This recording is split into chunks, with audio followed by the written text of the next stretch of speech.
어른도 화가 나고 억울하면 두 주먹이 불끈 쥐어지고 바닥도 꽉 내리치고 싶고 돌멩이라도 걷어차고 싶은 마음이 들죠. 사실 이런 마음이 드는 건 아주 당연한 일이기도 한데요. 사람은 스트레스를 받게 되면 스트레스에 대항하여 싸우는 부신피질 자극 호르몬이 분비가 됩니다. 우리가 알고 있는 대표적인 스트레스 호르몬인 코티졸 호르몬이 분비가 되는 건데요. 이 호르몬은 근육이 사용할 에너지를 만들기 위해 혈당을 일시적으로 증가시키는 역할을 해요. 즉 싸우기 좋은 몸으로 만들어주는 거죠. 이 때문에 스트레스와 폭력성의 상관관계가 높은 것이기도 합니다. 스트레스를 받았다고 사람을 때리고 물건을 파괴하는 것은 옳지 못하지만 그렇다고 해서 무조건 참는 것도 건강에는 좋지 못합니다. 특히 어린아이들의 경우에는 스트레스를 해소하는 방법을 잘 알지 못하기에 화가 나고 속상한 감정을 가슴에만 담아두면 이러한 스트레스 반응이 오래 유지될 수가 있고 이렇게 되면 면역 기능과 항염증 작용이 억제되면서 감기에 잘 걸리게 되고 여러 염증 질환을 갖게 될 수 있습니다. 때문에 아이들이 또래 관계에서 맞고 오거나 억울한 일을 당했을 때 이와 관련된 스트레스를 해소시켜 줄 수 있는 기회를 주는 게 필요합니다. 몸에 잔뜩 힘이 들어가고 열받은 거 방출할 수 있는 적절한 신체적 놀이활동이 매우 좋은데요. 또래에게 맞고와 속이 상할 대로 상한 아이들과 함께 할 수 있는 신체 놀이활동 한 가지 소개해 드릴게요.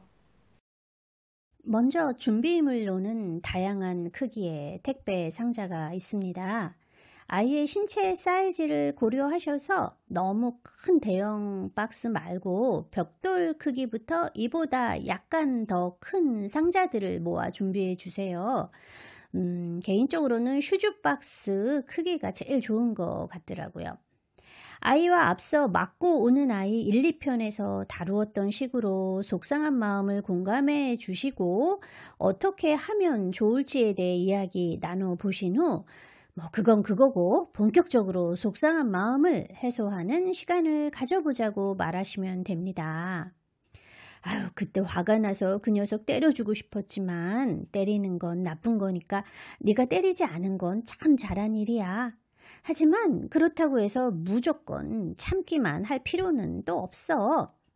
살아있는 것들을 아프게 하거나 다치게 하거나 욕을 퍼붓지 않고도 스트레스를 풀 수 있는 방법이 있거든. 자, 여기에 여러 크기의 택배 상자가 있지? 작은 것도 있고 큰 것도 있고. 아까 그 녀석과 다투면서 조금 섭섭한 것도 있고 많이 화난 것도 있을 거야. 작게 화난 것은 작은 상자에, 크게 화난 것은 큰 상자에 넣어보자. 상자를 쌓으면서 아까 속상했던 내 마음을 큰 소리로 말해주면 돼. 그리고 이 상자 속에 담긴 그 화를 한번 해소해 보자. 자, 화난 만큼 상자를 쌓아보렴. 만일 아이가 하는 방법을 잘 모른다면 부모님이 시범을 보여주시는 것도 좋습니다. 예를 들어 상자를 바닥에 하나 놓으며 나에게 묻지도 않고 내 장난감을 뺏어가서 화가 났어. 그리고 그 위에 다른 상자를 쌓으며 나한테 바보라고 말할 땐 정말 때려주고 싶었어. 라는 식으로 하는 것을 보여줍니다. 글을 쓰는 것을 좋아하거나 그림으로 표현하는 것을 좋아하는 아이라면 말 대신 글과 그림으로 박스에 자신의 마음을 표현하도록 해주는 것도 매우 좋습니다. 자, 말을 한다면 큰 소리로 말해보도록 격려해 주세요. 크게 소리를 내는 것도 스트레스에 도움이 되거든요. 그렇게 박스를 다 쌓았다면 자신을 때렸던 아이에게 해주고 싶은 말을 마지막으로 크게 소리내어 하면서 박스를 주먹이나 발로 쳐서 넘어뜨리도록 하세요. 다음부턴 그렇게 하지 마! 친구에게 바보라고 하는 네가 더 바보야! 이 활동을 하고 난 후에는 아이에게 속상하고 화가 났지만 아무도 다치지 않는 방법으로 화를 표현한 것에 대해 칭찬과 격려를 해주는 것으로 마무리하면 됩니다. 어떤 분들은 이렇게 하는 것이 혹시 아이를 공격적으로 만드는 것은 아닌지 걱정하시기도 합니다. 물론 화가 날 때마다 종이를 찢고 블럭을 부수는 건 좋은 행동은 아닙니다.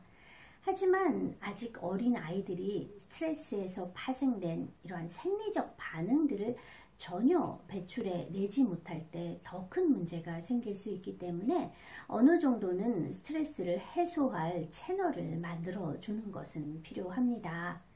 이런 활동을 할 때 아이에게 분명히 살아있는 것에 대한 직접적인 공격이나 물건의 파괴, 파손이 아닌 방식으로 해야 하는 것임을 분명히 알려주셔야 하고요. 또한 아이가 자신의 속상한 마음을 언어적으로 표현할 수 있도록 지도해 주셔야 합니다.